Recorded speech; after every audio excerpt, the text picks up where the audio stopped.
What up, YouTube? Just doing a bike check. I just finished with my Santa Cruz Bronson. You should go check out. Now I'm doing a little bit of my park bike, my big travel enduro bike. This is my favorite bike of all time. Last year and part of the year before, so part of, let's see, end of 23 and all of 24, I rode the Gen 5 version of this bike, and I progressed so much on that bike. I felt so comfortable. I loved it so much. I ended up selling it at the end of last season and picking one of these up in a medium large, just the frame, and realized it was maybe a little small for me. I'm 6 feet, just didn't feel right. So I ended up selling it and buying a complete, which is what this bike is. It's completely custom by now, but came with the Select Plus suspension. I swapped it all to the Ultimate.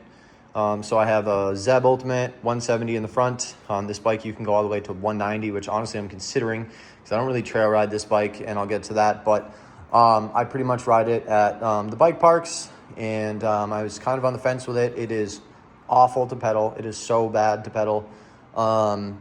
And my Gen 5, that was one of my favorite things, was it was a big travel bike, but I could pedal it, on cross-country trails and group rides and things like that. And this bike is quite the opposite. So this has their high pivot. So it has this crazy chain thing going on here.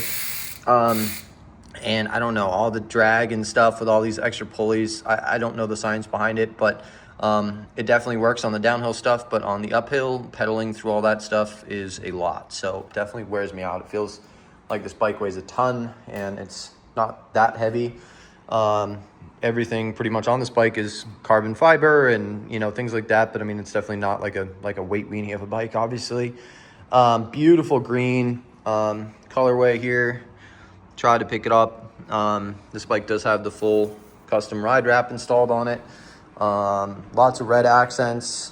I don't know where to start. So I've got the Zeb Ultimate up front. This has the 3.1 damper in it. Honestly, it's more tech than I really know about. Just know it's the latest one. Absolute monster of a fork. 170 mil travel. Up front, I'm running a Santa Cruz Reserve 30 HD. Their stronger enduro wheel in the front, with the Industry 9 Hydra. And I just got done putting these on. These are Magura's new Gustav Pro brakes. And I am running the 220 Magura rotors. And I'm running a Maxxis Assegai double down in the front. This is actually an OEM tire off a YT Capra. But pretty much has all the stuff, max grip, double down, wicked nice thick tire, perfect for this bike. There's the Magura Pro Gustav rotors, always running the suprakush, and I have the red Diety collars on here. 800 mil, these are Line Pro carbon bars by Bontrager. Industry 9 stem. I think that's really it. P&W dropper. I'm running an XT group set on this bike. Not a big shifter. I don't need wireless high-end stuff on this. Like I said, pretty much keep it in one gear and point it down a hill. Running a 200 Fox dropper. One thing that is sick about these bikes is you can slam I think up to a 240 dropper in this thing, which is sick. And I'm running the Ergon Enduro saddle. Took a little bit of getting used to, but honestly, love that saddle. Go back here sideways. Like I said, I'm running the Vivid Ultimate, one of my favorite shocks of all time. I also have it on my Bronson. This has the hydraulic bottom out. But the cool thing with this is it has this feature where the compression doesn't come into play until after the first 10% of the travel. So basically you have that small bump sensitivity like you do at a coil, but with a fraction of the weight. Burgtec Mark V pedals. Honestly, I loved the color and they are massive, so I decided to give them a shot. Ethirteen cranks. These are 165.